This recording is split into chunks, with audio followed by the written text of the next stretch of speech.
தமிழக வெற்றி கழகத்தினுடைய ஒரு ஒரு அடிப்படை கொள்கையில் ஒன்று இருமொழி கொள்கை என்பதை நாட்டில் தெரியப்படுத்துகிறோம். மும்மொழி கொள்கையினால அவருக்கு என்ன பிரச்சனைன்றது தெரியல. மாணவர்கள் நலன் கருதி இப்போ மத்திய அரசு கொண்டு வந்திருக்க மும்மொழி கொள்கையிலே இந்தியாவில் பெரும்பான்மை மாநிலங்கள் ஆதரிச்சிருக்காங்க. மும்மொழி கொள்கையினால மாணவர்களுக்கு என்ன நலன்கள் அதனால் கிடைக்கும் அப்படின்னு பார்த்தீங்கன்னா, அதாவது இவங்க நினச்சிட்டு இருக்காங்க மும்மொழி கொள்கைனா இந்தி திரிப்புன்னு நினச்சிட்டு இருக்காங்க. அது இல்லை.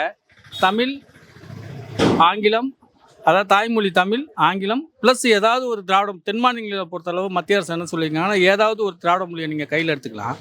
அதாவது கேரளாவை ஒட்டி இருக்க மாநிலங்களில் மலையாளமும், ஆந்திராவை ஒட்டி இருக்க மாநிலங்களில் தெலுங்கும், கர்நாடகா ஒட்டி இருக்க மாநிலங்கள் கன்னடமும் படிக்கலாம். ஏதாவது ஒரு திராவிட மொழியை மூன்றாவது மொழியாக நீங்கள் எடுத்து படிக்கலான்றது தான் மத்திய அரசு சொல்லியிருக்கு.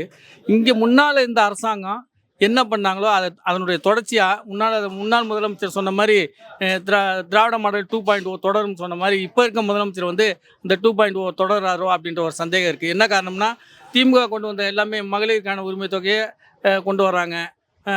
திமுக கொண்டு வந்த திட்டங்களை தொடர்ச்சியாக இது இப்போ வந்திருக்க அந்த மும்மொழி கொள்கை எதிர்ப்பும் சொல்லி இப்போ கல்வி அமைச்சர் ராஜ்மோகன் சொல்லியிருக்காரு. இது நம்ம முதலமைச்சருக்கு தெரியுமான்னு தெரியல.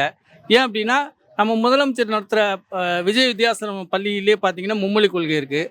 அது சென்னையில் இருக்குது. சென்னை, ஓசூர், தருமபுரி, திருவண்ணாமலை இப்படி தமிழ்நாட்டில் பல்வேறு மாவட்டங்களில் இருக்கிற அந்த பள்ளியிலே மும்மொழி கொள்கை இந்திக்கு முக்கியத்துவம் கொடுக்குறாங்க. இப்போ நம்ம அமைச்சர் ராஜ்மோகன் சொன்னது நம்ம முதலமைச்சர் விஜய்க்கு தெரியுமான்னு தெரியல.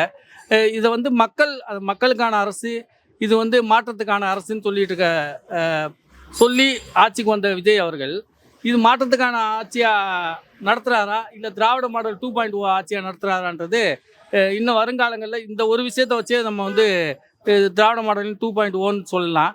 ஏன்னா முந்தைய அரசும் இருமொழி கொள்கையை தான் நாங்கள் கடைப்பிடிப்பாங்க. மாணவர்களுக்கு அதனால் என்ன நன்மை இருக்குமோ அதை அவங்க கருத்தில் கொள்ளாமல் இருமொழி கொள்கையை தான் நாங்கள் கடைப்பிடிப்போம். இப்போ இருக்க அரசாங்கமும் அதே நாங்கள் இருமொழி கொள்கையை தான் கடைப்பிடிக்கோம் அப்படின்னா அது 2.0 தொடருதோ அப்படின்ற ஒரு எண்ணம் தான் மக்கள் மத்தியில் ஏற்படும். இது இப்போ எதுக்காக ராஜ்மோகன் இப்படி சொல்கிறான்னு தெரியல. அப்புறம் பார்த்தீங்கன்னா, சமீபத்தில் 2-3 நாளைக்கு முன்னால் பழைய பேட்டி தான். அது கூட நான் ரொம்ப கஷ்டப்படுறேன், வாடகை வீட்டில் இருக்கேன், வாடகை கொடுக்க முடியலன்றாரு. பார்த்தீங்கன்னா சென்னையில் ஒரு 1.5 கோடி ரூபா மதிப்புள்ள வீடு வாங்கியிருக்கதா சொல்கிறாங்க. அது எந்த அளவு உண்மைன்னு நம்மளுக்கு தெரியல. இந்த மாதிரிலாம் நிறைய விஷயங்கள் முதலமைச்சர் விஜய்க்கு தெரியாமையோ, அவங்க கட்சி எம்எல்ஏக்கள் பார்த்தீங்கன்னா ஒரு எம்எல்ஏ செருப்பு இல்லாமல் வர்றாரு. அவர் மிக பிரம்மாண்டமாக இந்த வேலூரை ஒட்டி இருக்க மாவட்ட எம்எல்ஏன்னு நினைக்கிறேன், கேவி குப்பம்னு நினைக்கிறேன். மிக பிரம்மாண்டமான கார் வச்சுருக்காரு, பங்களா வச்சுருக்காரு. அது எளிமையாக இருக்குன்னு சொல்லிக்கிட்டு நான் மக்களாக பழகுறேன், சட்டமன்றத்துக்கு நான் பஸ்ஸில் தான் வருவேன் அப்படின்னு சொல்லிட்டு நம்ம முதலமைச்சரை ஏமாத்துறாரோ அப்படின்னு தோணுது. இது முதல்வர் இதெல்லாம் கவனத்தில் கொண்டணும். மெயினாக இருமொழி கொள்கையை மாணவர்கள் நலன் கருதி முதல்வர் அவர்கள் நல்ல ஒரு முடிவு எடுக்கணுன்றது தான் என்னுடைய எண்ணமாக இருக்குது.